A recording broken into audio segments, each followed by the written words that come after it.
हाँ जी विद्यार्थियों, स्वागत है तुहाडा सारिਆਂ ਦਾ। ਆਪਾਂ ਪਹਿਲਾਂ ਗੱਲ ਕੀਤੀ ਸੀਗੀ ਭਾਸ਼ਾ ਦੇ ਬਾਰੇ। ਭਾਸ਼ਾ ਦੀ ਪ੍ਰਕਿਰਤੀ, ਭਾਸ਼ਾ ਦੀ ਵਿਆਖਿਆ ਜੋ ਵੀ ਹੈ ਆਪਣਾ, ਭਾਸ਼ਾ ਦੀਆਂ ਪਰਿਭਾਸ਼ਾਵਾਂ ਵਗੈਰਾ ਆਪਾਂ ਸਾਰਾ ਕੁਝ ਦੇਖ ਚੁੱਕੇ ਹਾਂ। ਅੱਗੇ ਆਪਾਂ ਗੱਲ ਕਰਦੇ ਹਾਂ ਪੰਜਾਬੀ ਭਾਸ਼ਾ ਦੀ। ਦੇਖੋ ਪੰਜਾਬੀ ਭਾਸ਼ਾ ਦੀਆਂ ਕਈ ਗੱਲਾਂ ਦੇ ਰੱਖੀਆਂ। एक तो पंजाबी भाषा का निकास, विकास, विशेषतावां, ये तो पढ़निया ही पढ़निया आप सारा कुछ यही है। जो भी पंजाबी भाषा टॉपिक आऊगा इसका मतलब ये है भी पंजाबी भाषा का निकास, विकास तो विशेषतावां पढ़निया आप। ये तीन चीज़ां बहुत जरूरी है। सब तो पहला आप गल करांगे पंजाबी भाषा के निकास की। हाँ नहीं, पंजाबी भाषा का निकास तो हजे आऊगे, एक बारी आप ये बारे कॉमन गल्लां पढ़निया आप, है ना। हाँ वैसे निकास का तो आ जड़ा मैं दे रखा एक बनाया डायग्राम, ये तो तुहानू पता लग जाना पंजाबी भाषा के निकास बारे ना, सारी स्थिति क्लीयर हो जानी है। पंजाबी है जिहड़ी ये साडे भारतीय आर्यई परिवार की भाषा है जी, बिल्कुल सही है, गल क्लीयर है। दूसरी गल,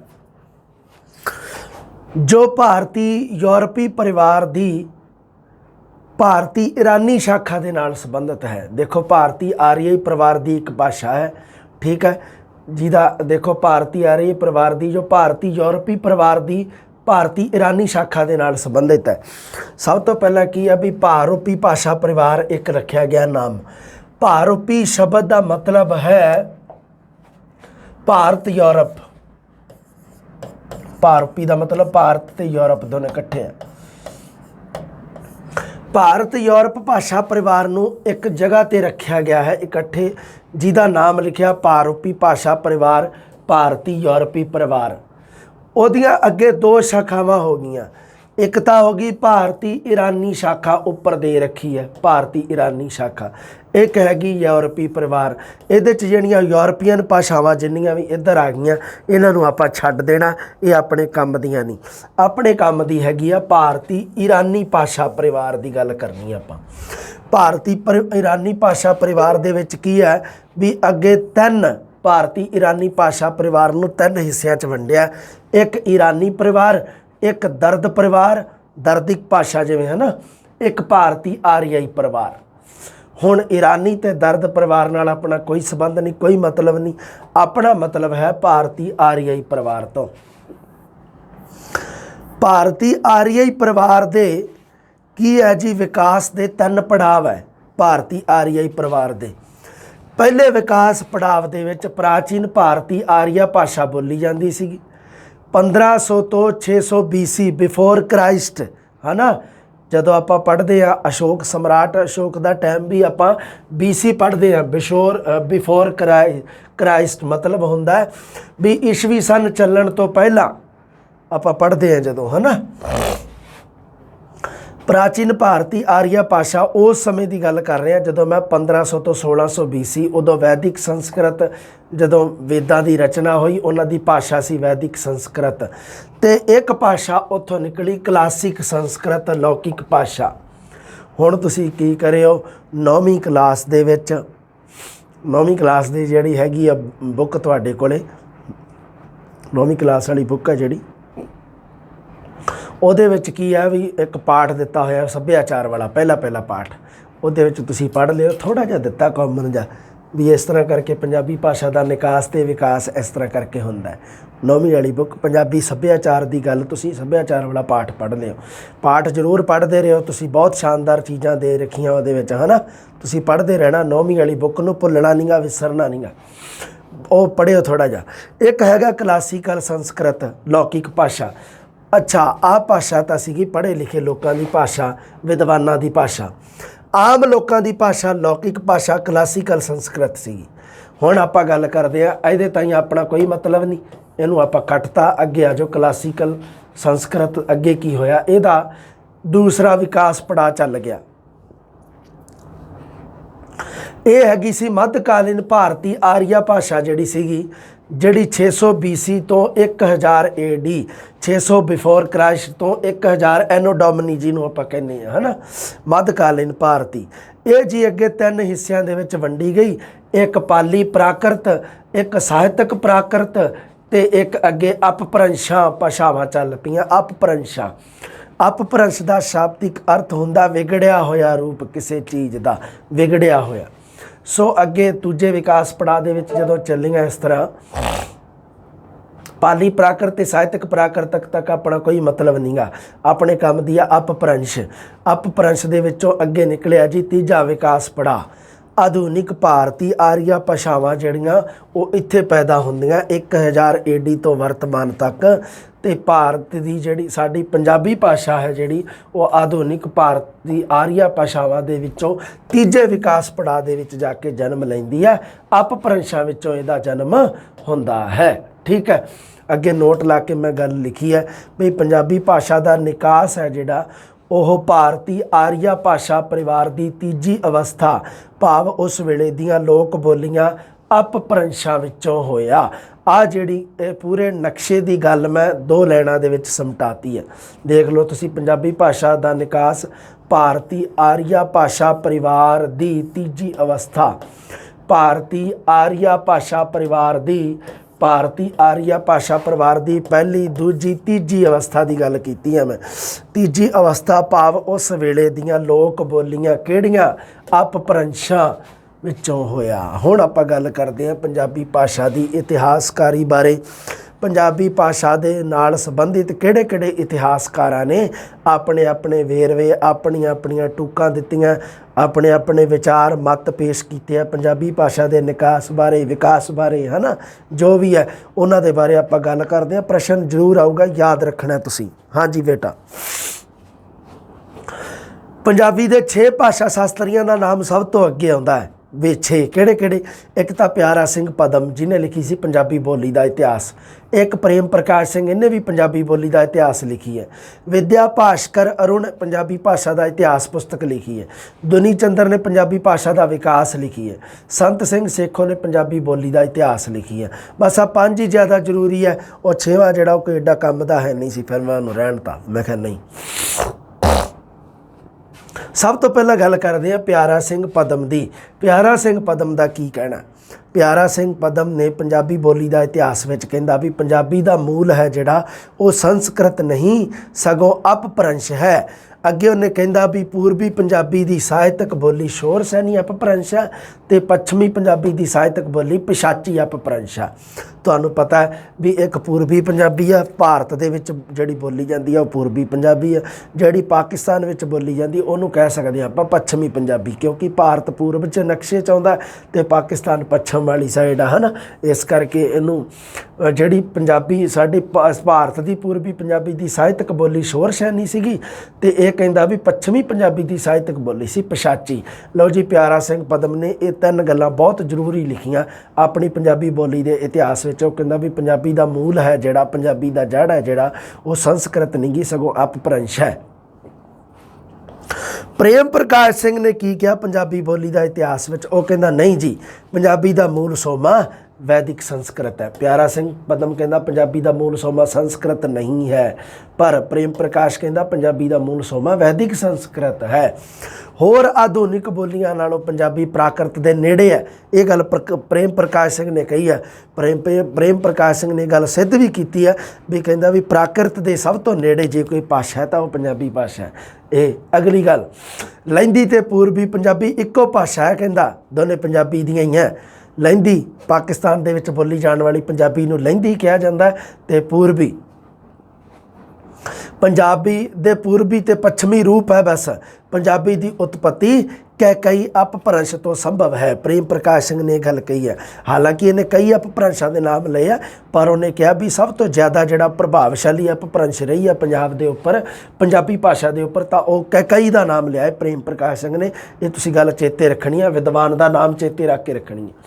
ਵਿਦਿਆ ਭਾਸਕਰ ਅਰੁਣ ਨੇ ਕੀ ਕਿਹਾ ਦੱਸੋ ਪੰਜਾਬੀ ਭਾਸ਼ਾ ਦੇ ਇਤਿਹਾਸ ਵਿੱਚ, ਪੁਸਤਕ ਦੇ ਵਿੱਚ, ਕਿ ਵੈਦਿਕ ਭਾਸ਼ਾ ਤੋਂ ਪੰਜਾਬੀ ਭਾਸ਼ਾ ਤੱਕ ਦੇ ਵਿਕਾਸ ਦੌਰਾਨ ਹੋਏ ਧੁਨੀਆਤਮਕ ਪਰਿਵਰਤਨਾਂ ਨੂੰ ਉਹਨੇ 2 ਹਿੱਸਿਆਂ ਦੇ ਵਿੱਚ ਵੰਡਿਆ, ਮਾਤਰਕ ਅਤੇ ਗੁਣਾਤਮਕ। ਠੀਕ ਹੈ ਬਾਈ, ਉਹਨੇ ਜਦੋਂ ਵੈਦਿਕ ਭਾਸ਼ਾ ਤੋਂ ਲੈ ਕੇ ਵੇਦਾਂ ਦੀ ਭਾਸ਼ਾ ਤੋਂ ਲੈ ਕੇ ਵੈਦਿਕ ਸੰਸਕ੍ਰਿਤ ਤੋਂ ਲੈ ਕੇ ਪੰਜਾਬੀ ਭਾਸ਼ਾ ਤੱਕ ਦਾ ਜਿਹੜਾ ਵਿਕਾਸ ਹੋਇਆ, ਉਸ ਵਿਕਾਸ ਨੂੰ ਜਿਹੜੇ ਮਤਲਬ ਪੰਜਾਬੀ ਭਾਸ਼ਾ ਦੇ ਵਿੱਚ ਧੁਨੀਆਤਮਕ ਪਰਿਵਰਤਨ, ਕਿਉਂਕਿ ਭਾਸ਼ਾ ਦੇ ਵਿੱਚ ਧੁਨੀਆਤਮਕ ਪਰਿਵਰਤਨ ਤਾਂ ਹੁੰਦੇ ਆ, ਭਾਸ਼ਾ ਜਿਵੇਂ ਜਿਵੇਂ ਵਿਕਾਸ ਕਰਦੀ ਹੈ ਨਾ, ਕੁਝ ਮਤਲਬ ਧੁਨੀਆਂ ਨੂੰ ਤਿਆਗ ਦਿੱਤਾ ਜਾਂਦਾ, ਕੁਝ ਨਵੀਆਂ ਜੋੜ ਲਈਆਂ ਜਾਂਦੀਆਂ, ਕਿਸੇ ਦਾ ਬੋਲਣ ਦਾ ਤਰੀਕਾ ਬਦਲ ਜਾਂਦਾ, ਕਿਸੇ ਦਾ ਲਿਖਣ ਦਾ ਤਰੀਕਾ ਬਦਲ ਜਾਂਦਾ।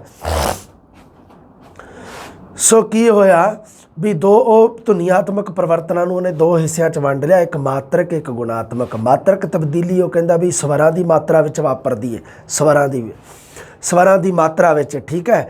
ਅਤੇ ਦੂਸਰੀ ਗੁਣਾਤਮਕ ਤਬਦੀਲੀ ਹੈ ਜਿਹੜੀ ਉਹ ਇੱਕ ਸਵਰ ਦੇ ਦੂਜੇ ਸਵਰ ਵਿੱਚ ਜਾਂ ਇੱਕ ਵਿਅੰਜਨ ਦੇ ਦੂਜੇ ਵਿਅੰਜਨ ਵਿੱਚ ਬਦਲ ਜਾਣ ਕਰਕੇ ਵਾਪਰਦੀ ਹੈ।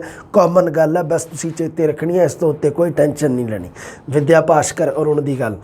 ਅਗਲਾ ਆ ਗਿਆ ਜੀ ਭਾਸ਼ਾ ਵਿਗਿਆਨੀ ਦੁਨੀ ਚੰਦਰ, ਪੰਜਾਬੀ ਭਾਸ਼ਾ ਦਾ ਵਿਕਾਸ। ਇਹ ਕਹਿੰਦਾ ਵੀ ਪੁਰਾਣੀ ਪੰਜਾਬੀ ਦੀ ਅਵਸਥਾ ਅਪਭ੍ਰੰਸ਼ ਅਤੇ ਵਰਤਮਾਨ ਪੰਜਾਬੀ ਦੇ ਵਿਚਕਾਰ ਹੈ। ਬਸ ਇੰਨੀ ਗੱਲ ਨੇ ਸਭ ਤੋਂ ਕੰਮ ਦੀ ਜਿਹੜੀ ਲਿਖੀ ਹੈ। ਉਹ ਕਹਿੰਦਾ ਵੀ ਪੁਰਾਣੀ ਪੰਜਾਬੀ ਦੀ ਇਹਨੇ ਗੱਲ ਕੀਤੀ ਹੈ। ਪੁਰਾਣੀ ਪੰਜਾਬੀ ਉਹ ਕਹਿੰਦਾ ਵੀ ਅਪਭ੍ਰੰਸ਼ ਅਤੇ ਵਰਤਮਾਨ ਪੰਜਾਬੀ ਦੇ ਵਿੱਚ ਜਿਹੜੀ ਬੋਲੀ ਜਾਂਦੀ ਸੀ, ਬਸ ਉਹ ਪੁਰਾਣੀ ਪੰਜਾਬੀ ਹੈ ਕਹਿੰਦਾ। ਸੰਤ ਸਿੰਘ ਸੇਖੋਂ ਨੇ ਲਿਖਿਆ ਪੰਜਾਬੀ ਬੋਲੀ ਦਾ ਇਤਿਹਾਸ ਪੁਸਤਕ ਲਿਖੀ ਹੈ। ਉਹਨੇ ਦੋ ਚੀਜ਼ਾਂ ਬਹੁਤ ਕੰਮ ਦੀਆਂ ਕਹੀਆਂ ਆਪਦੇ ਵੱਲੋਂ।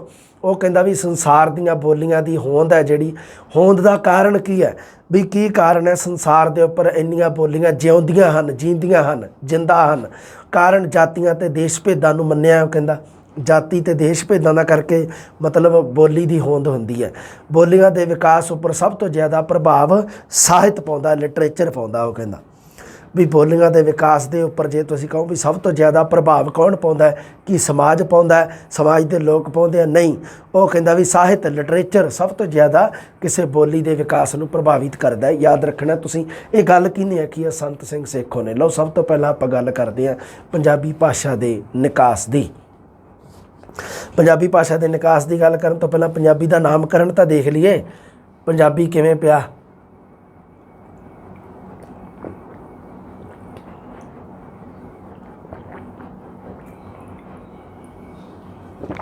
ਹਾਂਜੀ, ਅਸਲ ਦੇ ਵਿੱਚ ਪੰਜਾਬੀ ਦਾ ਨਾਮਕਰਨ ਨਹੀਂ ਗਾ, ਇਹ ਪੰਜਾਬ ਦਾ ਨਾਮਕਰਨ ਹੈ।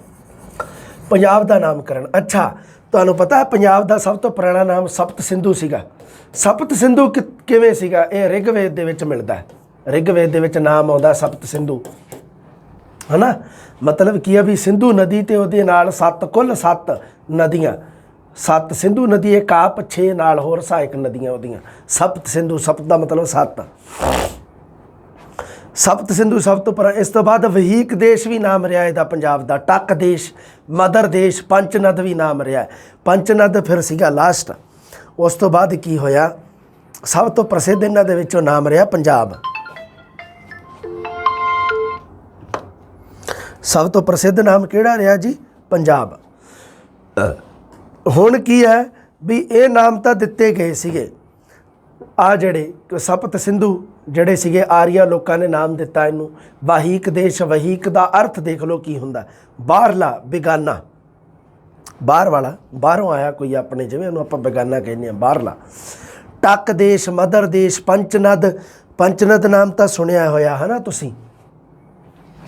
ਫਿਰ ਤੁਹਾਨੂੰ ਪਤਾ ਹੈ ਵੀ 13ਵੀਂ ਸਦੀ ਦੇ ਵਿੱਚ ਇਹਦੇ ਉੱਪਰ ਮਤਲਬ ਕੀ ਆ ਵੀ ਪੰਜਾਬ ਦੇ ਉੱਪਰ ਮੁਸਲਮਾਨਾਂ ਦਾ ਜਦੋਂ ਰਾਜ ਹੁੰਦਾ ਹੈ, ਮੁਸਲਮਾਨ ਕੀ ਕਰਦੇ ਆ, ਪੰਚਨਦ ਸ਼ਬਦ ਨੂੰ, ਉਹ ਪੰਜਾਬ ਨੂੰ ਕੋਈ ਆਪਦੇ ਵੱਲੋਂ ਨਾਮ ਨਹੀਂ ਦਿੰਦੇ, ਆਪਣੇ ਵੱਲੋਂ ਕੋਈ ਨਾਮ ਨਹੀਂ ਰੱਖਦੇ। ਉਹ ਪੰਚਨਦ ਸ਼ਬਦ ਨੂੰ ਫਾਰਸੀ ਦੇ ਵਿੱਚ ਤਬਦੀਲ ਕਰ ਲੈਂਦੇ ਆ, ਬਸ ਫਾਰਸੀ ਭਾਸ਼ਾ ਦੇ ਵਿੱਚ, ਕਿਉਂਕਿ ਫਾਰਸੀ ਬੋਲਦੇ ਆ ਉਹ ਕੀ ਕਰਦੇ ਆ, ਪੰਚ ਨੂੰ ਪੰਜ ਕਰ ਲੈਂਦੇ ਆ ਅਤੇ ਨਦ ਨੂੰ ਉਹ ਆਪ ਕਰ ਲੈਂਦੇ ਆ। ਹੁਣ ਆਪ ਫਾਰਸੀ ਭਾਸ਼ਾ ਦਾ ਸ਼ਬਦ ਹੈ, ਨਦ ਸੰਸਕ੍ਰਿਤ ਭਾਸ਼ਾ ਦਾ ਸ਼ਬਦ ਹੈ, ਆਪ ਫਾਰਸੀ ਦਾ। ਆਪ ਦਾ ਮਤਲਬ ਹੁੰਦਾ ਹੈ ਪਾਣੀ। ਪੰਜ ਪਾਣੀਆਂ ਦੀ ਧਰਤੀ, ਪੰਜ ਆਬ, ਪੰਜ ਆਬ, ਪੰਜ ਆਬ। ਜਦੋਂ ਇਸ ਤਰ੍ਹਾਂ ਕਰਦੇ ਰਹੇ, ਹੌਲੀ ਹੌਲੀ ਨਾਮ ਇਹਦਾ ਪੈ ਗਿਆ ਪੰਜਾਬ। ਸੋ ਪੰਜਾਬ ਸ਼ਬਦ ਹੈ ਜਿਹੜਾ ਉਹ ਪੰਚਨਦ ਦਾ ਫਾਰਸੀ ਤਰਜਮਾ ਹੈ। ਇਹ ਫਾਰਸੀ ਦੇ ਵਿੱਚ ਮਤਲਬ ਪੰਚਨਦ ਨੂੰ ਆਪਾਂ ਜੇ ਫਾਰਸੀ 'ਚ ਪੜ੍ਹਨਾ ਹੋਵੇ ਤਾਂ ਇਹਨੂੰ ਕੀ ਪੜ੍ਹਾਂਗੇ ਆਪਾਂ? ਪੰਜ ਆਬ, ਪੰਜਾਬ। ਫਾਰਸੀ ਵਿੱਚ ਆਬ ਪਾਣੀ ਨੂੰ ਕਿਹਾ ਜਾਂਦਾ। ਲਓ ਜੀ, ਨਾਮ ਹੋ ਗਿਆ ਇਹਦਾ ਪੰਜਾਬ। ਆਹ ਨਾਮ ਰਹੇ ਵੇ ਆ। ਅੱਗੇ ਗੱਲ ਵੀ ਆ ਜੂਗੀ ਵੀ ਮਦਰ ਦੇਸ਼, ਇਹਨੂੰ ਨਾਮ ਗੁਰੂ ਗੋਬਿੰਦ ਸਿੰਘ ਜੀ ਨੇ ਦਿੱਤਾ। लिखिया गुरु गोबिंद सिंह जी ने, दिता नहीं है, लिखिया है। सॉरी, दोबारे सुन लो, गुरु गोबिंद सिंह जी ने नाम इस नूं लिखिया है, इहदा नाम अपनी एक रचना बचित्र नाटक दे विच लिखिया है। बचित्र नाटक गुरु जी के पूर्वले जन्म के उपर आधारित कथा है जिहड़ी बचित्र नाटक है जिहड़ी उहदे विच लिखिया उन्हें। गुरु साहब जी ने पंजाब के किसी एक हिस्से का नाम उन्होंने मदर देश लिखिया है। अगे आ जूगी गल, वैसे क्लीयर हो जाएगी। लो हुण आपां गल करदे हां पंजाबी दे निकास दी।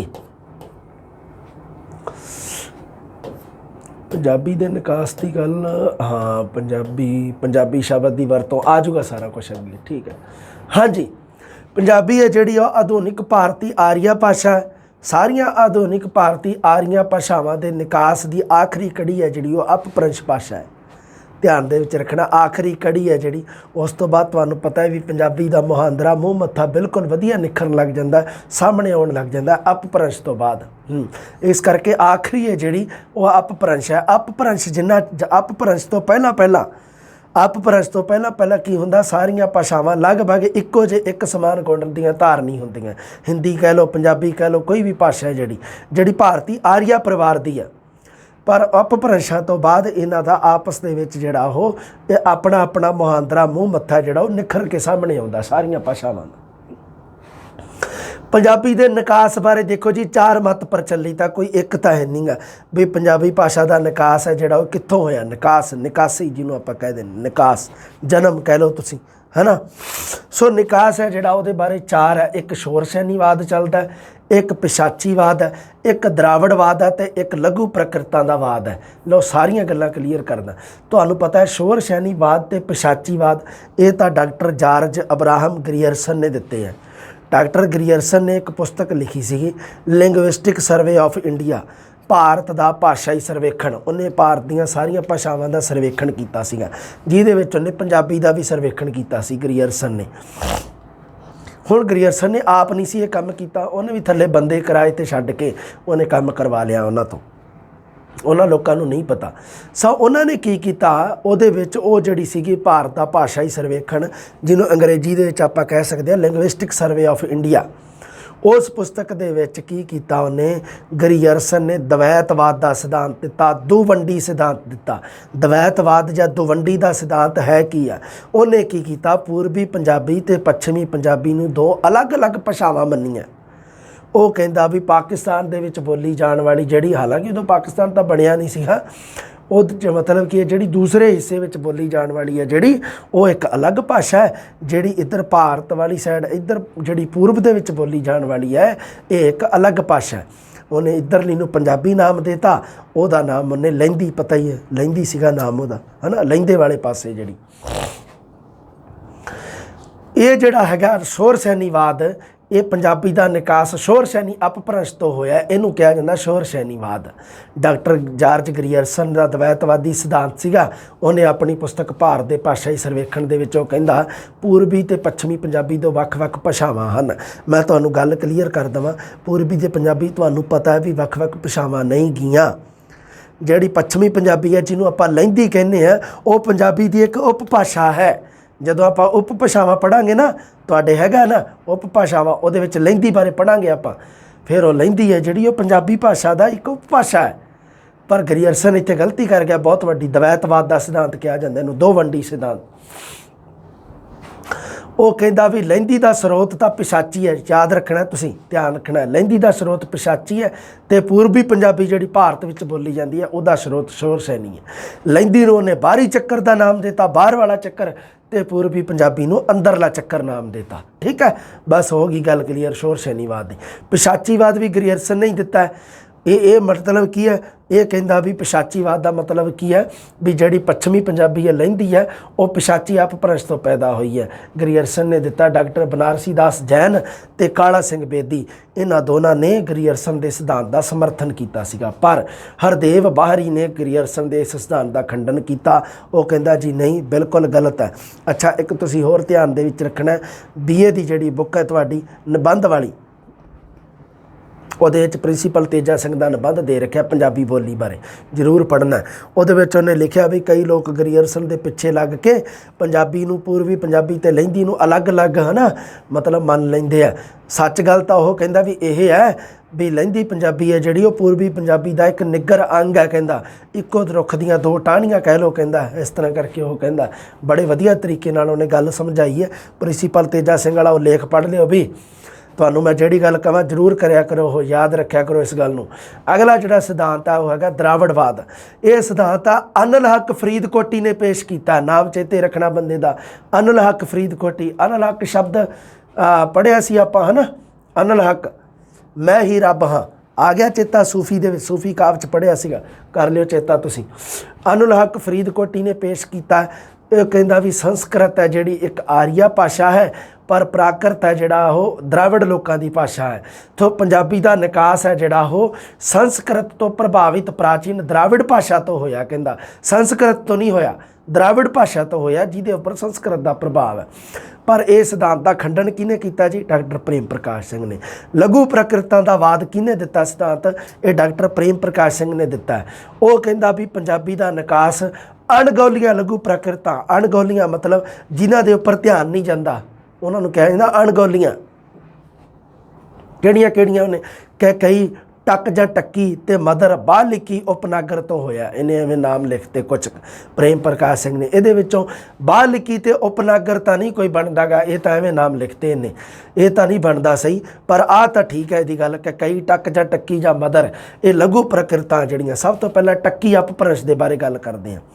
ਉਹ ਕਹਿੰਦਾ ਵੀ ਡਾਕਟਰ ਪ੍ਰੇਮ ਪ੍ਰਕਾਸ਼ ਸਿੰਘ ਨੇ ਪ੍ਰਾਕ੍ਰਿਤ ਵਿਆਕਰਨਾਂ ਦੇ ਹਵਾਲੇ ਦੇ ਨਾਲ ਟੱਕੀ ਆ ਜਿਹੜੀ ਉਹ ਪੰਜਾਬੀ ਅਤੇ ਸੰਸਕ੍ਰਿਤ ਦੇ ਕੁਝ ਵਿਆਕਰਨ ਰੂਪਾਂ ਦੀ ਤੁਲਨਾ ਕੀਤੀ ਹੈ। ਕਹਿੰਦਾ ਉਹਦੇ ਦੁਆਰਾ ਸਿੱਧ ਕੀਤੀ ਹੈ ਇਹ ਗੱਲ ਵੀ ਟੱਕ ਭਾਸ਼ਾ ਹੈ ਜਿਹੜੀ ਉਹ ਪੰਜਾਬੀ ਦਾ ਪੂਰਵੀ ਰੂਪ ਸੀਗੀ, ਪਹਿਲਾਂ ਦਾ ਰੂਪ ਸੀ। ਇਹ ਟੱਕੀ ਅਪਭ੍ਰੰਸ਼ ਦੀ ਗੱਲ। ਦੂਸਰੀ ਮਦਰ ਅਪਭ੍ਰੰਸ਼, ਇਹਦੇ ਬਾਰੇ ਕਿਵੇਂ ਪਤਾ ਲੱਗਦਾ? ਕਿਉਂਕਿ ਗੁਰੂ ਗੋਬਿੰਦ ਸਿੰਘ ਜੀ ਨੇ ਬਚਿੱਤਰ ਨਾਟਕ ਦੇ ਵਿੱਚ ਪੰਜਾਬ ਦੇ ਕਿਸੇ ਹਿੱਸੇ ਨੂੰ ਮਦਰ ਦੇਸ਼ ਕਿਹਾ।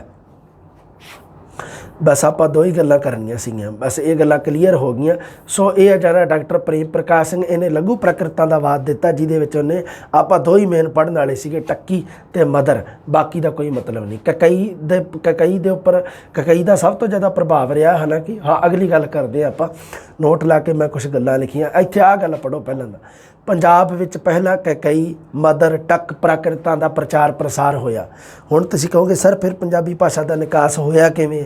ਇਹ ਗੱਲ ਤਾਂ ਕਲੀਅਰ ਹੋਵੇ ਸਾਡੀ, ਅੱਡ ਅੱਡ ਹੋ ਗਈ। ਲਓ ਨੋਟ ਲਾ ਕੇ ਮੈਂ ਗੱਲ ਕਰਤੀ ਹੈ ਵੀ ਪੰਜਾਬੀ ਵਿੱਚ ਸਭ ਤੋਂ ਪਹਿਲਾਂ ਕਕਈ, ਮਦਰ, ਟੱਕ, ਇਹ ਪ੍ਰਾਕ੍ਰਿਤ ਭਾਸ਼ਾ ਦੇ ਨਾਮ ਆ, ਹੋਰ ਕੁਛ ਨਹੀਂ ਗੇ। ਕਿਤੇ ਐਵੇਂ ਸੋਚੀ ਜਾਓ ਆਹ ਕੀ ਕਰੀ ਜਾਂਦੇ ਸਰ। ਫਿਰ ਇਹਨਾਂ ਪ੍ਰਾਕ੍ਰਿਤਾਂ ਤੋਂ ਬਾਅਦ ਸਮਾਂ ਪਾ ਕੇ ਕਕਈ, ਟੱਕੀ ਅਤੇ ਮਦਰ ਅਪਭ੍ਰੰਸ਼ ਚਾਲੂ ਹੋਈਆਂ, ਜਿਨ੍ਹਾਂ ਤੋਂ ਅੱਗੇ ਪੰਜਾਬੀ ਦਾ ਨਿਕਾਸ ਹੋਇਆ। ਸੋ ਆਪਾਂ ਕਹੀਏ, ਜੇ ਆਪਾਂ ਇਹਨੂੰ ਨਿਚੋੜ ਰੂਪ ਦੇ ਵਿੱਚ ਕਹੀਏ, ਪੰਜਾਬੀ ਭਾਸ਼ਾ ਦਾ ਨਿਕਾਸ ਹੈ ਜਿਹੜਾ ਉਹ ਕਕਈ, ਟੱਕੀ ਅਤੇ ਮਦਰ ਅਪਭ੍ਰੰਸ਼ਾਂ ਤੋਂ ਹੋਇਆ ਹੈ। ਰੀਟ ਦੇ ਵਿੱਚ ਪ੍ਰਸ਼ਨ ਬੜਾ ਚਿਰ ਆਉਂਦਾ ਰਿਹਾ, ਇਹ 3-4 ਵਾਰੀ ਪ੍ਰਸ਼ਨ ਆਇਆ ਹੋਇਆ ਵੀ ਪੰਜਾਬੀ ਦਾ ਜਿਹੜਾ ਨਿਕਾਸ ਹੈ ਉਹ ਹੋਇਆ ਹੈ ਕਿੱਥੋਂ? ਸ਼ੋਰਸ਼ੈਨੀ ਹੈ ਨਾ ਉੱਤਰ ਮੰਨਿਆ ਜਾਂਦਾ ਰਿਹਾ ਉਹਦਾ, ਹੈ ਨਾ ਹਮੇਸ਼ਾ ਹੀ।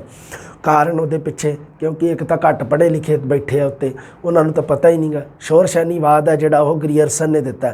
ਗਰੀਅਰਸਨ ਨੇ ਆਪ ਤਾਂ ਸਰਵੇ ਕੀਤਾ ਹੀ ਨਹੀਂ, ਪਿੰਡ ਦੇ ਪਟਵਾਰੀਆਂ ਨੂੰ ਲਾਤਾ ਉਹਨੇ। ਪਟਵਾਰੀ ਸੀਗੇ ਬੁੱਝੜ, ਪਟਵਾਰੀਆਂ ਨੂੰ ਕਾਸੇ ਦਾ ਨਹੀਂ ਪਤਾ। ਉਹਨਾਂ ਨੂੰ ਕੀ ਪਤਾ ਕਿਹੜੀ ਭਾਸ਼ਾ ਕਿੱਥੋਂ, ਪਟਵਾਰੀ ਨੂੰ ਕੀ ਪਤਾ, ਹੈ ਨਾ। ਵੀ ਉਹ ਆਪਾਂ ਕਹਿ ਦਿੰਦੇ ਨਾ ਵੀ ਜੱਟ ਕੀ ਜਾਣੇ ਲੌਂਗਾਂ ਦਾ ਭਾਅ, ਹੈ ਵੀ ਲੌਂਗਾਂ ਦਾ ਭਾਅ ਤਾਂ ਬਾਣੀਆਂ ਹੀ ਜਾਣਦਾ, ਜੱਟ ਨੇ ਕੀ ਲੈਣਾ ਲੌਂਗਾਂ ਤੋਂ। ਉਹ ਹਿਸਾਬ ਸੀਗਾ। ਅਮੀਰ ਖੁਸਰੋ ਨੇ ਪੰਜਾਬੀ ਨੂੰ ਲਾਹੌਰੀ ਆਖਿਆ, ਵੀ ਧਿਆਨ ਰੱਖਿਓ, ਅਮੀਰ ਖੁਸਰੋ।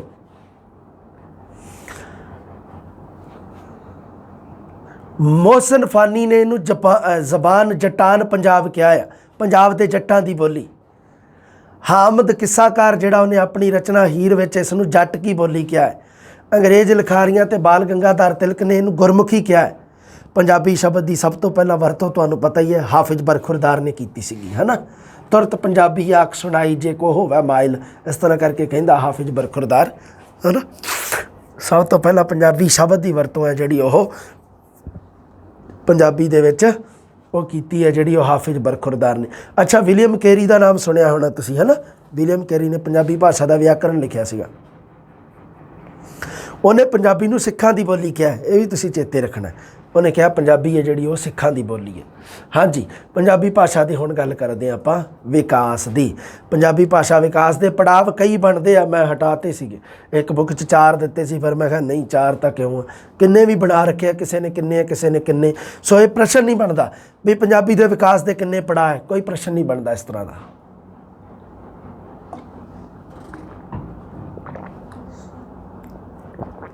ਆਪਾਂ ਸਿਰਫ ਸਥਿਤੀਆਂ ਨੂੰ ਸਮਝਣਾ ਵੀ ਆਦਿ ਕਾਲ ਦੇ ਵਿੱਚ 1000 ਤੋਂ 1500 ਈਸਵੀ ਆਦਿ ਕਾਲ, ਮੱਧ ਕਾਲ 1500 ਤੋਂ 1700, ਉੱਤਰ ਮੱਧ ਕਾਲ 1700 ਤੋਂ 1900 ਤੇ ਆਧੁਨਿਕ ਕਾਲ 1900 ਤੋਂ ਵਰਤਮਾਨ ਤੱਕ। ਇਹਨਾਂ 4 ਕਾਲ ਖੰਡਾਂ ਦੇ ਵਿੱਚ ਪੰਜਾਬੀ ਭਾਸ਼ਾ ਦੀ ਸਥਿਤੀ ਕੀ ਸੀਗੀ, ਪੰਜਾਬੀ ਭਾਸ਼ਾ ਕੀ ਵਿਕਾਸ ਕਰਦੀ ਰਹੀ, ਕਿਹੜੀ ਚੀਜ਼ ਘਟੀ ਵਧੀ, ਕੀ ਹੋਇਆ, ਬਸ ਆਹ ਚੇਤੇ ਰੱਖਣਾ। ਹਾਂਜੀ, ਪੰਜਾਬੀ ਭਾਸ਼ਾ ਵਿਕਾਸ ਦੇ ਪੜਾਅ ਦੇਖ ਲਓ। ਸਭ ਤੋਂ ਪਹਿਲਾਂ ਆਦਿ ਕਾਲ, ਜਾਂ ਜਿਹਨੂੰ ਆਪਾਂ ਪਹਿਲਾ ਵਿਕਾਸ ਪੜਾਅ ਕਹਿੰਦੇ ਹਾਂ। 1000 ਈਸਵੀ ਤੱਕ ਤਾਂ ਅਪਭ੍ਰੰਸ਼ ਕਾਲ ਸੀਗਾ, 1000 ਤੱਕ ਅਪਭ੍ਰੰਸ਼ ਕਾਲ ਮੰਨਿਆ ਜਾਂਦਾ। ਅਪਭ੍ਰੰਸ਼ ਤੋਂ ਬਾਅਦ ਮਤਲਬ ਕੀ ਹੈ ਕਿ ਜਿਹੜੀਆਂ ਭਾਸ਼ਾਵਾਂ ਜਿਹੜੀਆਂ ਉਹ ਆਪਣੇ ਅੱਡ ਰੂਪਾਂ ਦੇ ਵਿੱਚ ਸਾਡੇ ਸਾਹਮਣੇ ਆਉਣ ਲੱਗੀਆਂ, ਪੰਜਾਬੀ ਵੀ ਸਾਹਮਣੇ ਆਉਣ ਲੱਗੀ।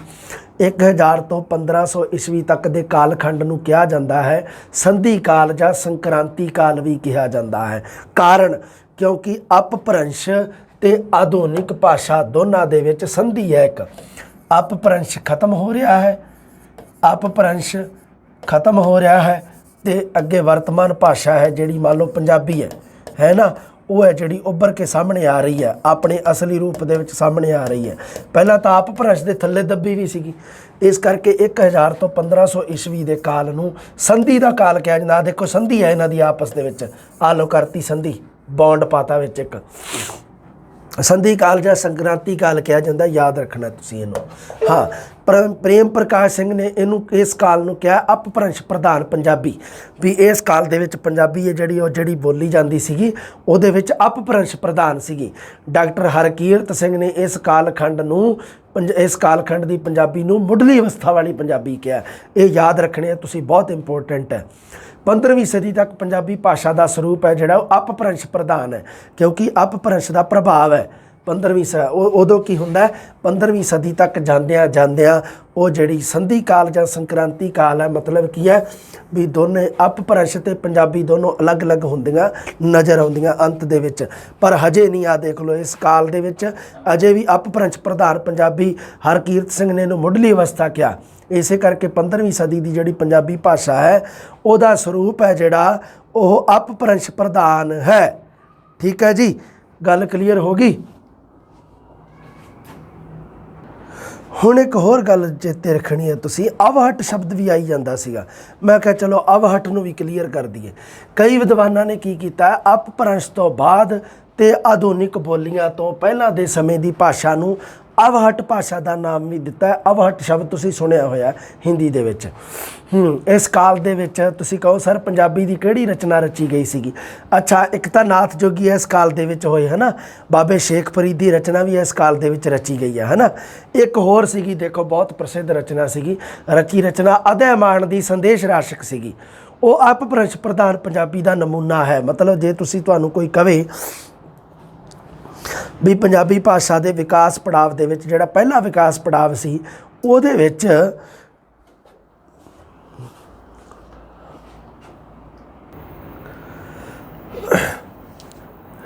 ਸੋ ਜਿਹੜਾ ਕਾਲ ਹੈ ਵਿਕਾਸ ਦਾ ਜਿਹੜਾ ਪਹਿਲਾ ਪੜਾਅ ਹੈ ਉਹਦੇ ਵਿੱਚ ਜਿਹੜੀ ਅਦੈਮਾਨ ਦੀ ਸੰਦੇਸ਼ ਰਾਸ਼ਕ ਜਿਹੜੀ ਪੁਸਤਕ ਲਿਖੀ ਗਈ ਸੀ ਉਹ ਅਪਭ੍ਰੰਸ਼ ਪ੍ਰਧਾਨ ਪੰਜਾਬੀ ਦਾ ਇੱਕ ਨਮੂਨਾ ਹੈ, ਜਿਹੜੇ ਵਿੱਚ ਅਪਭ੍ਰੰਸ਼ ਮਿਸ਼ਰਿਤ ਲਹਿੰਦੀ ਪੰਜਾਬੀ ਮੁਲਤਾਨੀ ਭਾਸ਼ਾ ਸੀਗੀ, ਜਿਹਦੇ ਵਿੱਚ ਜੇ ਤੁਸੀਂ ਕਹੋ ਸਰ ਪੰਜਾਬੀ ਦੀ ਉਹਦੇ ਵਿੱਚ ਅੱਗੇ ਕਿਹੜੀ ਭਾਸ਼ਾ ਸੀਗੀ, ਕਿਹੜੀ ਉਪ ਭਾਸ਼ਾ ਸੀ, ਤਾਂ ਉਹ ਸੀਗੀ ਮੁਲਤਾਨੀ ਜਾਂ ਲਹਿੰਦੀ, ਜਿਹਨੂੰ ਆਪਾਂ ਕਹਿ ਦਿੰਦੇ। ਅਪਭ੍ਰੰਸ਼ ਮਿਸ਼ਰਿਤ ਪੰਜਾਬੀ ਦਾ ਹੋਰ ਨਮੂਨਾ ਇਸ ਕਾਲ ਦੇ ਵਿੱਚ ਕਿਹੜਾ ਮਿਲਦਾ? ਨਾਥਾ ਜੋਗੀਆਂ ਦੀਆਂ ਰਚਨਾਵਾਂ। ਨਾਥਾ ਜੋਗੀਆਂ ਦੀ ਮੈਨੂੰ ਲੱਗਦਾ ਵੀ ਫਸਟ ਗ੍ਰੇਡ ਦੇ ਵਿੱਚ ਹੈ ਨਾ, ਉਹਦੇ ਬਾਰੇ ਵੀ ਛੇਤੀ ਆਪਾਂ ਵੀਡੀਓ ਤੁਹਾਨੂੰ ਦੇ ਦਾਂਗੇ। ਨਾਥਾ ਜੋਗੀਆਂ ਦੀ ਕਵਿਤਾ, ਨਾਥਾ ਜੋਗੀਆਂ ਦੀ ਰਚਨਾਵਾਂ ਦੇ ਵਿੱਚ ਵੀ ਹੈ। ਨਾਥਾ ਜੋਗੀਆਂ ਦੀ ਜਿਹੜੀ ਭਾਸ਼ਾ ਉਹਨੂੰ ਸਧੂਕੜੀ ਭਾਸ਼ਾ ਵੀ ਕਿਹਾ ਜਾਂਦਾ, ਸਾਧ ਭਾਸ਼ਾ। ਮਤਲਬ ਕੀ ਹੁੰਦਾ ਵੀ ਮਿਸ਼ਰਿਤ ਅਪਭ੍ਰੰਸ਼ ਮਿਸ਼ਰਿਤ ਪੰਜਾਬੀ ਹੈ, ਉਹ ਨਾਥਾ ਜੋਗੀਆਂ ਨੇ ਇਸੇ ਭਾਸ਼ਾ ਦੇ ਵਿੱਚ ਹੀ ਲਿਖਿਆ, ਜਿਹਨੂੰ ਸਧੂਕੜੀ ਭਾਸ਼ਾ ਵੀ ਕਿਹਾ ਸਾਡੇ ਵਿਦਵਾਨਾਂ ਨੇ, ਸਾਧ ਭਾਸ਼ਾ ਵੀ ਕਿਹਾ। ਸੋ 13ਵੀਂ ਸਦੀ ਦੇ ਵਿੱਚ ਮਤਲਬ ਆਪਾਂ 1000 ਤੋਂ 1500 ਈਸਵੀ ਦੀ ਗੱਲ ਕਰ ਰਹੇ ਹਾਂ, 13ਵੀਂ ਸਦੀ ਵੀ ਵਿੱਚ ਹੀ ਆਉਂਦੀ ਹੈ ਇਹਦੇ। ਹਾਂਜੀ, 13ਵੀਂ ਸਦੀ ਦੇ ਵਿੱਚ ਕੀ ਹੈ ਕਿ ਬਾਬੇ ਸ਼ੇਖ ਫਰੀਦ ਦੀ ਰਚਨਾ ਦੇ ਨਾਲ ਪੰਜਾਬੀ ਦਾ ਜਿਹੜਾ ਨਿਖਰਵਾਂ ਚਿਹਰਾ ਸਾਫ਼ ਨਜ਼ਰ ਆਉਂਦਾ ਹੈ। ਤਾਂ ਹੀ ਤਾਂ ਬਾਬੇ ਸ਼ੇਖ ਫਰੀਦ ਨੂੰ ਪੰਜਾਬੀ ਦਾ ਪਹਿਲਾ ਕਵੀ ਹੋਣ ਦਾ ਮਾਣ ਪ੍ਰਾਪਤ ਹੈ, ਪੰਜਾਬੀ ਦਾ ਪਹਿਲਾ ਰਚਨਾਕਾਰ। ਫਰੀਦ ਬਾਣੀ ਦੀ ਭਾਸ਼ਾ ਅਪਭ੍ਰੰਸ਼ ਮਿਸ਼ਰਿਤ ਲਹਿੰਦੀ ਪੰਜਾਬੀ ਜਾਂ ਮੁਲਤਾਨੀ ਹੈ, ਜਿਵੇਂ ਉਹਦੀ ਹੈ ਅਧਿਆਮਾਨ ਦੀ ਸੰਦੇਸ਼ ਰਾਸ਼ਕ, ਉਵੇਂ ਬਾਬੇ ਸ਼ੇਖ ਫਰੀਦ ਦੀ ਹੈ। ਆ ਜੋ ਦੂਜੇ ਵਿਕਾਸ ਪੜਾਅ 'ਤੇ ਜਾਂ ਮੱਧ ਕਾਲ ਦੇ ਵਿੱਚ 1500 ਤੋਂ 1700 ਈਸਵੀ ਜਿਹੜਾ ਮੱਧ ਕਾਲ ਹੈ, ਪੰਜਾਬੀ ਭਾਸ਼ਾ ਅਤੇ ਸਾਹਿਤ ਦਾ ਸੁਨਹਿਰੀ ਕਾਲ ਹੈ ਜੀ ਇਹ। ਕਿਉਂਕਿ ਸੁਨਹਿਰੀ ਕਾਰਨ ਕਿਉਂਕਿ ਇਹਦੇ ਵਿੱਚ ਕਿੱਸਾ ਕਾਵ ਦੀ ਸ਼ੁਰੂਆਤ ਹੁੰਦੀ ਹੈ। ਸੂਫੀ ਕਾਵ ਆ ਜਿਹੜਾ ਉਹ ਵੱਡੇ ਪੱਧਰ 'ਤੇ ਲਿਖਿਆ ਜਾਂਦਾ ਹੈ ਨਾ, ਅਤੇ ਸਭ ਤੋਂ ਮਹੱਤਵਪੂਰਨ ਗੁਰਮਤ ਕਾਵ ਹੈ ਜਿਹੜਾ ਇਹਦੇ ਵਿੱਚ ਇਹਦੀ ਰਚਨਾ ਹੁੰਦੀ ਹੈ 1500 ਤੋਂ 1700 ਈਸਵੀ ਦੇ ਵਿੱਚ। ਇਸੇ ਕਰਕੇ ਮੱਧ ਕਾਲ ਨੂੰ ਸੁਨਹਿਰੀ ਕਾਲ ਕਿਹਾ ਜਾਂਦਾ ਹੈ। 1604 ਈਸਵੀ ਦੇ ਵਿੱਚ ਆਦਿ ਗ੍ਰੰਥ ਦੀ ਸੰਪਾਦਨਾ ਗੁਰੂ ਅਰਜਨ ਦੇਵ ਜੀ ਦੇ ਦੁਆਰਾ ਹੁੰਦੀ ਹੈ, ਜਿਹਦੇ ਵਿੱਚ ਆਦਿ ਗ੍ਰੰਥ ਦੇ ਵਿੱਚ ਮਤਲਬ ਕਿ ਗੁਰੂ ਗ੍ਰੰਥ ਸਾਹਿਬ ਜੀ ਦੇ ਵਿੱਚ ਕੁੱਲ 1500 ਤੋਂ 1700 ਈਸਵੀ ਦੇ ਕੁੱਲ ਜਿਹੜੀ ਹੈ 36 ਗੁਰਸਿੱਖਾਂ ਦੀ ਬਾਣੀ, ਮਤਲਬ 36 ਸ਼ਖਸੀਅਤਾਂ ਦੀ ਬਾਣੀ ਹੈ ਜਿਹੜੀ ਉਹ ਦਰਜ ਕੀਤੀ ਜਾਂਦੀ ਹੈ। ਫਿਰ ਭਾਈ ਗੁਰਦਾਸ ਜੀ ਦੀਆਂ ਵਾਰਾਂ ਦੀ ਰਚਨਾ ਹੁੰਦੀ ਹੈ, ਕਵਿਤ ਸਵਈਆਂ ਦੀ ਰਚਨਾ ਹੁੰਦੀ ਹੈ। ਗੁਰਮਤਿ ਕਾਵਧਾਰਾ ਦੇ ਵਿੱਚ ਗੁਰੂ ਗੋਬਿੰਦ ਸਿੰਘ ਜੀ ਆਪਣੀ ਰਚਨਾ ਕਰਦੇ ਆ। ਕਿੱਸਾ ਕਵੀਆਂ ਦੇ ਵਿੱਚ ਤੁਹਾਨੂੰ ਪਤਾ ਹੀ ਹੈ ਦਮੋਦਰ, ਪੀਲੂ, ਹਾਫਿਜ਼ ਬਰਖੁਰਦਾਰ, ਇਹ ਸਾਰੇ 1500 ਤੋਂ 1700 ਦੇ ਵਿੱਚ ਹੀ ਹੋਏ ਆ। ਸੂਫੀ ਕਾਵਧਾਰਾ, ਵਾਰ ਸਾਹਿਤ, ਸਾਖੀ ਸਾਹਿਤ ਅਤੇ ਲੋਕ ਸਾਹਿਤ, ਇਹਨਾਂ ਦੀ ਰਚਨਾ ਪ੍ਰਸਿੱਧ ਕਿੱਸਾ ਕਵੀ ਜਿਵੇਂ ਹੋਇਆ ਦਮੋਦਰ, ਸ਼ਾਹ ਹੁਸੈਨ ਪ੍ਰਸਿੱਧ ਸੂਫੀ ਕਵੀ, ਸੁਲਤਾਨ ਬਾਹੂ, ਸ਼ਾਹ ਸ਼ਰਫ ਇਸੇ ਕਾਲ ਦੇ ਵਿੱਚ ਹੁੰਦੇ। ਇਸ ਕਰਕੇ ਪੰਜਾਬੀ ਸਾਹਿਤ ਦਾ ਜਿਹੜਾ ਉਹ ਸੁਨਹਿਰੀ ਕਾਲ ਹੈ। ਇਹਦੇ ਵਿੱਚ ਕੀ ਹੈ, ਪੰਜਾਬੀ ਵਿੱਚ ਤਦਭਵੀਕਰਨ ਦੀ ਪ੍ਰਵਿਰਤੀ ਭਾਰੂ ਰਹਿੰਦੀ ਹੈ। ਧਿਆਨ ਦੇ ਵਿੱਚ ਰੱਖਣਾ ਮੱਧ ਕਾਲ ਦੇ ਵਿੱਚ ਜਿਹੜੀ ਪੰਜਾਬੀ ਭਾਸ਼ਾ ਦੇ ਨਾਲ ਸੰਬੰਧਿਤ ਸ਼ਬਦਾਵਲੀ ਦੀ ਵਰਤੋਂ ਕੀਤੀ ਜਾਂਦੀ ਹੈ ਉਹ ਜ਼ਿਆਦਾਤਰ ਤਦਭਵ ਹੁੰਦੀ ਹੈ। ਤਦਭਵ ਸ਼ਬਦਾਵਲੀ, ਤਤਸਮ ਸ਼ਬਦਾਵਲੀ ਹੁੰਦੀ ਹੈ ਵੀ ਕਿਸੇ ਦੂਸਰੀ ਭਾਸ਼ਾ ਦਾ ਸ਼ਬਦ ਹੈ ਜਿਹੜਾ ਜਦੋਂ ਆਪਾਂ ਉਹਨੂੰ ਪੜ੍ਹਦੇ ਹਾਂ, ਜਦੋਂ ਆਪਾਂ ਆਪਣੀ ਭਾਸ਼ਾ ਦੇ ਵਿੱਚ ਪੜ੍ਹੀਏ ਤਾਂ ਹੂਬਹੂ ਪੜ੍ਹੀਏ, ਮਤਲਬ ਕਿ ਉਹਦੇ ਵਿੱਚ ਕੋਈ ਧੁਨੀਆਤਮਕ ਪਰਿਵਰਤਨ ਨਾ ਕਰੀਏ, ਉਹਨੂੰ ਤਾਂ ਕਹਿ ਦਿੰਦੇ ਆਪਾਂ ਤਤਸਮ ਸ਼ਬਦਾਵਲੀ। ਤਦਭਵ ਸ਼ਬਦਾਵਲੀ ਮਤਲਬ ਥੋੜ੍ਹਾ ਬਹੁਤਾ ਉਹਦੇ ਵਿੱਚ ਧੁਨੀਆਤਮਕ ਪਰਿਵਰਤਨ ਹੋ ਜਾਏ, ਉਸ ਨੂੰ ਕਿਹਾ ਜਾਂਦਾ ਤਦਭਵ ਸ਼ਬਦਾਵਲੀ। ਸੋ ਤਦਭਵੀਕਰਨ ਬਹੁਤ ਜ਼ਿਆਦਾ ਸੀ। ਸੰਸਕ੍ਰਿਤ, ਅਰਬੀ, ਫਾਰਸੀ ਦੀ ਸ਼ਬਦਾਵਲੀ ਦਾ ਤਦਭਵੀਕਰਨ, ਠੇਠ ਪੰਜਾਬੀ ਦੇ ਨਾਲ ਨਾਲ ਬ੍ਰਜ ਭਾਸ਼ਾ ਵੀ ਪੰਜਾਬੀ ਸਾਹਿਤ ਦਾ ਮਾਧਿਅਮ ਬਣਦੀ ਹੈ, ਕਿਉਂਕਿ ਗੁਰੂ ਗੋਬਿੰਦ ਸਿੰਘ ਜੀ ਬ੍ਰਜ ਭਾਸ਼ਾ ਦੇ ਵਿੱਚ ਰਚਨਾ ਕਰ ਰਹੇ ਆ। ਭਾਈ ਗੁਰਦਾਸ ਜੀ ਕਵਿਤ ਸਵਈਆਂ ਦੀ ਰਚਨਾ ਬ੍ਰਜ ਭਾਸ਼ਾ 'ਚ ਕਰ ਰਹੇ ਆ। ਕਿੱਸਾ ਕਾਵ ਅਤੇ ਸੂਫੀ ਕਾਵ ਨੂੰ ਛੱਡ ਕੇ ਬਾਕੀ ਪੰਜਾਬੀ ਸਾਹਿਤ ਲਈ ਗੁਰਮੁਖੀ ਲਿਪੀ ਦੀ ਵਰਤੋਂ ਸ਼ੁਰੂ ਹੋ ਗਈ ਹੈ। ਦੇਖੋ ਪੰਜਾਬੀ ਭਾਸ਼ਾ ਤਾਂ ਵਰਤ ਰਹੇ ਆ, ਕਿੱਸਾ ਕਵੀ ਅਤੇ ਸੂਫੀ ਕਵੀ ਭਾਸ਼ਾ ਪੰਜਾਬੀ ਜ਼ਰੂਰ ਵਰਤ ਰਹੇ ਆ, ਪਰ ਲਿਪੀ ਹੈ ਜਿਹੜੀ ਉਹ ਫਾਰਸੀ ਨੂੰ ਵਰਤ ਰਹੇ ਆ। ਉਹ ਲਿਪੀ ਹੈ ਜਿਹੜੀ ਉਹ ਗੁਰਮੁਖੀ ਲਿਪੀ ਦੀ ਵਰਤੋਂ ਨਹੀਂ ਕਰ ਰਹੇ। ਪਰ ਇੱਥੇ ਕੀ ਆ 1500 ਤੋਂ 1700 ਈਸਵੀ ਵਿੱਚ ਧਿਆਨ ਰੱਖਣਾ ਤੁਸੀਂ, ਇਹ ਗੱਲ ਬਹੁਤ ਇੰਪੋਰਟੈਂਟ ਹੈ। ਪੰਜਾਬੀ ਸਾਹਿਤ ਦੇ ਇਤਿਹਾਸ ਨੂੰ ਵੀ ਰਿਲੇਟ ਕਰਕੇ ਇਹਨੂੰ ਪੜ੍ਹਨਾ ਤੁਸੀਂ ਵੀ ਕਿੱਸਾ ਕਵੀ ਅਤੇ ਸੂਫੀ ਕਵੀ ਸੀ, ਇਹ ਜਿਹੜੇ ਸਾਰੇ ਮੁਸਲਮਾਨ ਸੀ ਜ਼ਿਆਦਾਤਰ, ਅਤੇ ਇਹਨਾਂ ਨੇ ਗੁਰਮੁਖੀ ਲਿਪੀ ਦੀ ਵਰਤੋਂ ਨਹੀਂ ਕੀਤੀ, ਇਹਨਾਂ ਨੇ ਫਾਰਸੀ ਲਿਪੀ ਦੀ ਵਰਤੋਂ ਕੀਤੀ ਹੈ। ਧਿਆਨ ਰੱਖਣਾ ਤੁਸੀਂ 1500 ਤੋਂ 1700। ਉੱਤਰ ਮੱਧ ਕਾਲ ਜਾਂ ਤੀਜਾ ਵਿਕਾਸ ਪੜਾਅ 1700 ਤੋਂ 1900 ਦੇ ਵਿੱਚ ਇਹ ਕੀ ਹੈ ਜੀ, ਇਹਦੇ ਵਿੱਚ 18ਵੀਂ ਸਦੀ ਹੈ, ਕਿੱਸਾ ਕਾਲ ਦਾ ਸ਼ਿਖਰ ਆ। ਕਾਰਨ ਕੀ ਹੈ, ਕਿਉਂਕਿ ਪ੍ਰਸਿੱਧ ਕਿੱਸਾ ਜਿਹੜਾ ਉਹ ਹੀਰ ਦਾ ਵਾਰਿਸ ਸ਼ਾਹ ਜਿਹੜਾ ਪ੍ਰਸਿੱਧ ਕਿੱਸਾਕਾਰ ਹੈ ਉਹਦੇ ਵੱਲੋਂ 18ਵੀਂ ਸਦੀ 'ਚ ਲਿਖਿਆ ਗਿਆ।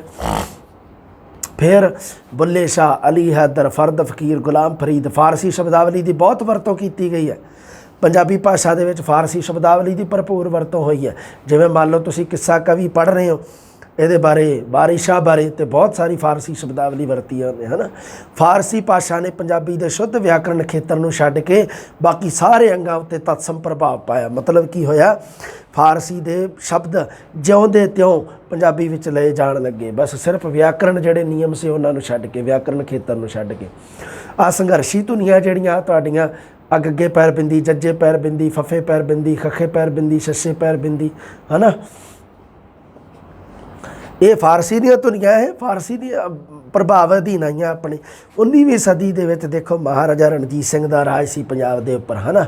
1849 ਤੱਕ ਰਹਿੰਦਾ ਮਹਾਰਾਜਾ ਰਣਜੀਤ ਸਿੰਘ ਦਾ ਰਾਜ। 1849 ਤੱਕ ਮਤਲਬ ਪੰਜਾਬ ਦਾ ਰਾਜ ਰਹਿੰਦਾ, ਪੰਜਾਬ ਦੇ ਉੱਪਰ ਸਿੱਖਾਂ ਦਾ ਰਾਜ ਰਹਿੰਦਾ। ਉਸ ਤੋਂ ਬਾਅਦ ਪੰਜਾਬ ਦੇ ਉੱਪਰ ਅੰਗਰੇਜ਼ਾਂ ਦਾ ਰਾਜ ਹੋ ਜਾਂਦਾ ਹੈ।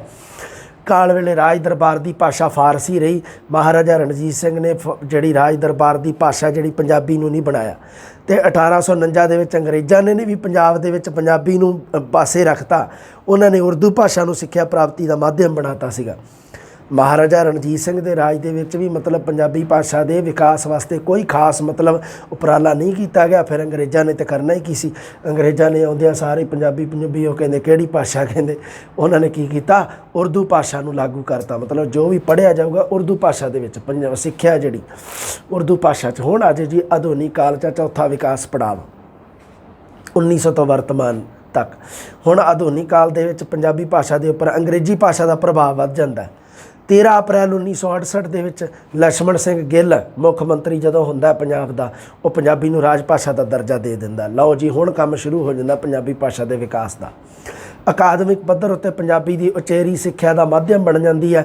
MA PhD होणियां शुरू हो जांदियां। MA है ना अकादमिक पद्धर ते उचेरी सिक्ख्या जिहड़ी पंजाबी दे विच दित्तियां जाणियां शुरू हो जांदियां। मतलब MA की पढ़ाई स्टार्ट हो जाती है। उचेरी विद्या इसे नूं कहंदे। ये है जिहड़ा पंजाबी भाषा के विकास पड़ावां दे विच कुछ इंपोर्टेंट गल्लां सीगीआं, बस ये तुहानूं दस दियां मैं। लो जी बेटा पंजाबी दीयां प्रमुख विशेषतावां सुन लो फिर की है। हाँ, पंजाबी भाषा की शब्दावली में वधेरे वन सवन्नत है। पंजाबी भाषा के विकास पड़ावां दे विच देखिया तुसी किते फारसी, किते उर्दू, किते अंग्रेजी, किन्ने शब्दां नूं अपने अंदर समोई बैठी है। इन्नी भाषा शायद ही कोई दुनिया की तुसी भाषा देखते होवो जिहदे विच हर भाषा के शब्द नूं हर भाषा के शब्दां नूं अपने अंदर समो लेना। ये सिर्फ तो सिर्फ पंजाबी के हिस्से आया यह गुण। पंजाबी भाषा विच हर शब्द तुसी देख सकते हो, हिंदी के शब्द, उर्दू के, संस्कृत के, फारसी के, इंग्लिश के, हर भाषा की शब्दावली ये समोई हुई है। पंजाबी भाषा का पुराना रूप संयोगात्मक सी। असल दे विच हर भाषा का रूप ही संयोगात्मक सीगा। इस करके पंजाबी की भी विशेषता है, पंजाबी पुराने रूप दे विच संयोगात्मक भाषा सीगी। मतलब की है संयोगात्मक ते वियोगात्मक दो शब्द है। किनू कहंदे आ सुन लो ध्यान नाल। हालांकि रीट दे विच तुसीं मेरियां वीडियो देखियां होणियां यूट्यूब ते सारिआं ने, तुसीं मैनूं देखिया हो, उदों भी मैं दस्सिया सी ये गल भी संयोगात्मक ते वियोगात्मक किनू कहंदे आ। मतलब की है भी जिवें मैं कहां भी मैं घरों आया, घरों शब्द आ इत्थे संयोगात्मक आ। जे मैं कहां मैं घर तो आया, मतलब घर चों ही आया मैं, एक तरह का मैं घरों आया, मैं घर तो आया, एक ही गल है, दोनों का एक ही शब्द है। एक संयोगात्मक रूप है, एक वियोगात्मक रूप है। घरों शब्द है संयोगात्मक आ, घर तो ये वियोगात्मक आ। इस करके पंजाबी है पहला संयोगात्मक सी, अजकल ज़्यादा वियोगात्मक हो गई है। जिहड़ी तां बोल चाल वाली पंजाबी है, जिहड़ी तां बोल रूप में, मौखिक रूप में वो तो संयोगात्मकता ते लिखती रूप में वियोगात्मक है। ठीक है जी। पंजाबी एक सुरात्मक भाषा है। सुर की गल कीती सी मैं, मेरी पिछली व्याकरण वाली क्लास है जिहड़ी, चाहे तुसी सैकेंड ग्रेड है चाहे फस्ट ग्रेड है, तुसी देखी है मेरी क्लास, जिहदे विच सुर टोन बारे गल कीती सी, है ना। अखंडी धुनिया के बारे गल की सी, जदों सुर की गल चलाई सी ना आपां। पंजाबी एक सुरात्मक भाषा है। सुर की सार्थक वरतों होंदी है। इहदे सुर किनू कहंदे सुनिया होया तुसीं सारा कुछ।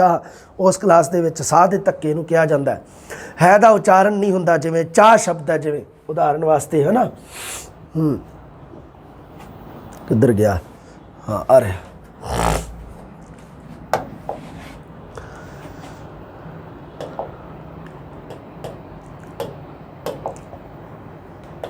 उदाहरण वास्ते चाह शब्द हुण बोलण दे विच, ये लिखण दे विच चाह है आ जिहड़ा, इहनूं बोलिया ही नहीं जाता। चाह आपां कल्ला ही पढ़दे हैं, चाह चाह इन्ना कौन करदा, इन्ना तो कोई करदा ही नहीं। चाह कोई नहीं बोलदा। चाह आपां कहने चाह, जाह नहीं बोलते आपां जा कहने जा। साह दे धक्के नूं सुर, मतलब साह पूरा हा बोलिया नहीं जाता, सिर्फ साह नूं एक धक्का वजदा है, हा बोलिया नहीं जाऊगा, सिर्फ धक्का वजूगा बोलण च चाह। पंजाबी विच सुर दा विकास जिहड़ियां नादी सगोश महाप्राण धुनियां जिहड़ियां जिवें घग्गा झज्जा ढड्डा धद्दा ते पब्बा, ये लोप हो जांदियां। ये तिहाई धुनी दे अपने नेड़ले स्वर के प्रभाव हेठ आ जाण नाल हुंदा है। तुसीं ये गल्लां क्लीयर कर चुके हैं। सुर दे विच ध्यान रखियो, जिवें कंगा, मझ, कड, कंध, लाभ, ये शब्द है जिहड़े इन्हां दे विच आ देखो, आ सगोश महाप्राण धुनियां लिख रखियां मैं। घग्गा घा च ट त प, घग्गा आ लिखिया घग्गा झज्जा ढड्डा धद्दा ते पब्बा, एक लिख रखे है। हुण मैं जदों इनू पढ़ूंगा तो इनू मैं कंगा बोलूँगा। मतलब की है बोलण दे विच मैं इसनू कंगा ए बोलता। घग्गा जिहड़ा वो गग्गे दे विच तब्दील, झज्जा बोलण रूप में सिर्फ जज्जे च, ढड्डा डड्डे च, कड इनू मैं बोलिया कड, आ देखो कड बोलण च तां ऐ बोलिया मैं, आ जिहड़ा आह बोलिया मैं। लिखण दे विच ऐ थोड़ा गलत आ, लिखण च तां एवें आ। ਐਵੇਂ ਆ ਲਿਖਣ 'ਚ। ਕੱਢ ਲਾਭ ਸ਼ਬਦ ਹੈ ਜਿਹੜਾ, ਦੇਖ ਲਓ ਲਾਭ। ਹੁਣ ਬੋਲਿਆ ਜਦੋਂ ਮੈਂ ਤਾਂ ਬੋਲਿਆ ਤਾਂ ਐ ਹੀ ਆ ਬਈ ਲਾਭ, ਪਰ ਇਹ ਲਿਖਣ ਦੇ ਵਿੱਚ ਲਾਭ ਆ ਜਿਹੜਾ ਅੰਤਲੀਆਂ ਧੁਨੀਆਂ ਦੇ ਉਚਾਰਨ ਗੈ ਜੈ ਡੈ ਦੈ ਬੈ ਹੋ ਜਾਂਦੇ ਹਨ। ਇਸ ਕਰਕੇ ਸੁਰ ਹੈ ਜਿਹੜਾ ਪੰਜਾਬੀ ਇੱਕ ਸੁਰਾਤਮਕ ਭਾਸ਼ਾ ਹੈ। ਸਮਝ ਗਏ ਗੱਲ ਨੂੰ? ਹਾਂਜੀ, ਅਗਲੀ ਗੱਲ ਬਹੁਤ ਇੰਪੋਰਟੈਂਟ ਹੈ। ਪੰਜਾਬੀ ਦੇ ਹਰ ਨਾਮ ਸ਼ਬਦ ਦਾ ਕੋਈ ਨਾ ਕੋਈ ਲਿੰਗ ਜ਼ਰੂਰ ਹੁੰਦਾ ਹੈ। ਠੀਕ ਹੈ ਬਈ, ਪਿਛਲੀ ਵਾਰੀ ਆਇਆ ਸੀ ਦਹੀਂ। ਦਹੀਂ ਕੀ ਹੈ? ਪੁਲਿੰਗ ਹੈ, ਇਸਤਰੀ ਲਿੰਗ ਹੈ, ਦੋਨੋਂ ਆ ਜਾਂ ਕੋਈ ਨਹੀਂ। ਸੋ ਦਹੀਂ ਹੈ ਜਿਹੜਾ ਇਹ ਪੁਲਿੰਗ ਹੈ, ਕਿਉਂਕਿ ਮਾਝੇ ਦੇ ਲੋਕ ਆ ਜਿਹੜੇ ਉਹ ਦਹੀਂ ਨੂੰ ਪੁਲਿੰਗ ਦੇ ਵਿੱਚ ਰੱਖਦੇ ਆ। ਐਵੇਂ ਬਹੁਤ ਸਾਰੇ ਸ਼ਬਦ ਆ। ਅਖਬਾਰ ਸ਼ਬਦ ਹੈ ਜਿਹੜਾ, ਹੈ ਨਾ, ਅਖਬਾਰ ਸ਼ਬਦ ਪੁਲਿੰਗ ਹੈ, ਧਿਆਨ ਦੇ ਵਿੱਚ ਰੱਖਣਾ ਤੁਸੀਂ। ਬਹੁਤ ਸਾਰੀਆਂ ਸ਼ਬਦਾਵਲੀਆਂ ਤੁਹਾਨੂੰ ਦੱਸੂਗਾ। ਐਵੇਂ ਪ੍ਰਸ਼ਨ ਹੈ ਜਿਹੜਾ ਆਪਣੀ ਸ਼ਬਦਾਵਲੀ 'ਚੋਂ ਆਊਗਾ, ਤੁਸੀਂ ਚਿੰਤਾ ਨਹੀਂ ਕਰਨੀ। ਇਹ ਬਹੁਤ ਸ਼ਾਨਦਾਰ ਪ੍ਰਸ਼ਨ ਆਊਗਾ, ਜੋ ਵੀ ਆਊਗਾ ਉਹਦੇ ਵਿੱਚ ਆਪਾਂ ਕਲੀਅਰ ਕਰਾਂਗੇ। ਰੂਲ ਸੁਣ ਲਓ, ਪੰਜਾਬੀ ਦੇ ਹਰ ਨਾਮ ਸ਼ਬਦ ਦਾ ਕੋਈ ਨਾ ਕੋਈ ਲਿੰਗ ਜ਼ਰੂਰ ਹੁੰਦਾ ਹੈ। ਤਾਂ ਹੀ ਤਾਂ ਡਾਕਟਰ ਗਰੀਅਰਸਨ ਪੰਜਾਬੀ ਦੇ ਮਰਦਾਵੇਂ ਲੱਛਣ ਕਹਿੰਦਾ ਵੀ ਪੰਜਾਬੀ ਦੇ ਵਿੱਚ ਮਰਦਾਨਾ ਲੱਛਣ ਹੈ। ਮਰਦਾਨਾ ਮਤਲਬ ਮਰਦਾਊਪਣਾ ਪੰਜਾਬੀ ਦੇ ਵਿੱਚ ਜ਼ਿਆਦਾ। ਡਾਕਟਰ ਗਰੀਅਰਸਨ ਇਹ ਗੱਲ ਕਹਿੰਦਾ। ਕਾਰਨ ਉਹ ਕਹਿੰਦਾ ਵੀ ਇਹਦਾ ਸ਼ਬਦ ਦਾ ਕੋਈ ਨਾ ਕੋਈ ਲਿੰਗ ਜ਼ਰੂਰ ਬਣਦਾ ਹੈ, ਮਤਲਬ ਬੇਜਾਨ ਵਸਤੂਆਂ ਦੇ ਵੀ ਨਿਰਧਾਰਨ ਕੀਤੇ ਗਏ ਹੈ ਨਾ ਲਿੰਗ। ਪੁਲਿੰਗ ਨਾਵਾਂ ਦੀ ਗਿਣਤੀ ਇਸਤਰੀ ਲਿੰਗ ਨਾਵਾਂ ਨਾਲੋਂ ਜ਼ਿਆਦਾ ਹੈ। ਪੁਲਿੰਗ ਨਾਮ ਜ਼ਿਆਦਾ ਹੈ ਅਤੇ ਮਰਦਾਊਪਣਾ ਇਸ ਦਾ ਸੁਭਾਵਿਕ ਗੁਣ ਹੈ। ਇਸੇ ਕਰਕੇ ਹੀ ਤਾਂ, ਕਿਉਂਕਿ ਪੁਲਿੰਗ ਨਾਵਾਂ ਵੱਲ ਜ਼ਿਆਦਾ ਝੁਕਾਵ ਹੈ। ਪੁਲਿੰਗ ਨਾਮ ਜ਼ਿਆਦਾ ਹਨ, ਇਸਤਰੀ ਲਿੰਗ ਨਾਮ ਘੱਟ ਹਨ। ਮੰਨ ਲਓ ਕਿਸੇ ਚੀਜ਼ ਦਾ ਤੁਹਾਨੂੰ ਸਮਝ ਨਹੀਂ ਆ ਰਿਹਾ ਵੀ ਇਹ ਇਸਤਰੀ ਲਿੰਗ ਆ ਕਿ ਪੁਲਿੰਗ ਆ, ਉਹਨੂੰ ਪੁਲਿੰਗ ਦੇ ਵਿੱਚ ਰੱਖਣਾ। ਇਹ ਪ੍ਰਾਇਰਟੀ ਨਿਯਮ ਆ ਇਹ ਪੰਜਾਬੀ ਭਾਸ਼ਾ ਦਾ ਇੱਕ। ਜਦੋਂ ਆਪਾਂ ਲਿੰਗ ਪੜ੍ਹਾਂਗੇ ਉਦੋਂ ਮੈਂ ਤੁਹਾਨੂੰ ਦੱਸੂਗਾ ਨਿਯਮ। ਜਦੋਂ ਵਿਆਕਰਣ ਪੜ੍ਹਾਂਗੇ ਮਤਲਬ ਉਦੋਂ ਤੁਹਾਨੂੰ ਦੱਸੂਗਾ ਵੀ ਕਿਵੇਂ ਮਤਲਬ ਇਹ ਨਿਰਧਾਰਨ ਕੀਤਾ ਗਿਆ ਇਹਦਾ, ਵੀ ਇਹ ਕੀ ਹੈ। ਗੱਲ ਤੁਹਾਨੂੰ ਨਹੀਂ ਸਮਝ ਆ ਰਿਹਾ ਵੀ ਇਹ ਪੁਲਿੰਗ ਆ ਕਿ ਇਸਤਰੀ ਲਿੰਗ ਆ, ਉਹਨੂੰ ਪੁਲਿੰਗ 'ਚ ਰੱਖਣਾ, ਬਸ ਗੱਲ ਖਤਮ। ਜਦੋਂ ਲਿੰਗ ਨਿਰਧਾਰਨ ਨਾ ਹੋਵੇ ਕਿਸੇ ਚੀਜ਼ ਦਾ, ਉਹਨੂੰ ਪੁਲਿੰਗ 'ਚ ਰੱਖਿਆ ਜਾਂਦਾ ਹੈ। ਪੰਜਾਬੀ ਭਾਸ਼ਾ ਦਾ ਆਪਣਾ ਮੌਲਿਕ ਵਿਰਾਮ ਚਿੰਨ੍ਹ ਤਾਂ ਡੰਡੀ ਹੈ, ਪੂਰਨ ਵਿਸ਼ਰਾਮ। ਬਾਕੀ ਸਾਰੇ ਅੰਗਰੇਜ਼ੀ ਪ੍ਰਭਾਵ ਦੇ ਅਧੀਨ ਆਏ ਹੋਏ ਆ। ਬਾਕੀ ਜਿੰਨੇ ਵੀ ਕੌਮਾ, ਇਨਵਰਟਡ ਕੌਮਾ, ਜੋ ਵੀ ਤੁਸੀਂ ਲਾਉਨੇ ਆ, ਬਰੈਕਟ, ਮਰੋੜੀ, ਛੁੱਟ ਮਰੋੜੀ, ਜੋ ਵੀ ਹੈ ਨਾ। ਹਾਂ, ਸੋ ਇਹ ਆ ਜਿਹੜੇ ਪੰਜਾਬੀ ਭਾਸ਼ਾ ਦੇ ਕੁਝ ਇਹ ਜਿਹੜੀਆਂ ਵਿਸ਼ੇਸ਼ਤਾਵਾਂ ਸੀਗੀਆਂ। ਮੈਂ ਤੁਹਾਨੂੰ ਕਿਹਾ ਵਿਸ਼ੇਸ਼ਤਾਵਾਂ ਹੋਰ ਆਉਂਦੀਆਂ ਰਹਿਣਗੀਆਂ ਸਾਹਮਣੇ। ਹਾਲਾਂਕਿ ਜਿਹੜਾ ਆਪਾਂ ਨਾ ਪੜ੍ਹ ਚੁੱਕੇ ਹਾਂ ਨਾ ਧੁਨੀਆਂ ਦਾ ਵਰਗੀਕਰਨ, ਉਹਦੇ ਵਿੱਚ ਪੰਜਾਬੀ ਦੀਆਂ ਵਿਸ਼ੇਸ਼ਤਾਵਾਂ ਪੜ੍ਹ ਚੁੱਕੇ ਹਾਂ। ਤੁਹਾਨੂੰ ਪਤਾ ਨਹੀਂ ਹੋਣਾ, ਉਹ ਪ੍ਰਸ਼ਨ ਤੁਹਾਡਾ ਕਲੀਅਰ ਹੋ ਜਾਊਗਾ। ਇਸ ਕਰਕੇ ਚਿੰਤਾ ਕਰਨ ਦੀ ਕੋਈ ਲੋੜ ਨਹੀਂ ਹੈ। ਬਹੁਤ ਸ਼ਾਨਦਾਰ ਆਪਣਾ ਜਿਹੜਾ ਮੈਟਰ ਹੈ ਵਧੀਆ ਕਲੀਅਰ ਹੋਊਗਾ। ਅਤੇ ਮਿਲਦੇ ਹਾਂ ਆਪਾਂ ਜਲਦੀ ਇੱਕ ਹੋਰ ਨਵੀਂ ਕਲਾਸ ਲੈ ਕੇ ਜੀ। ਸਤਿ ਸ੍ਰੀ ਅਕਾਲ।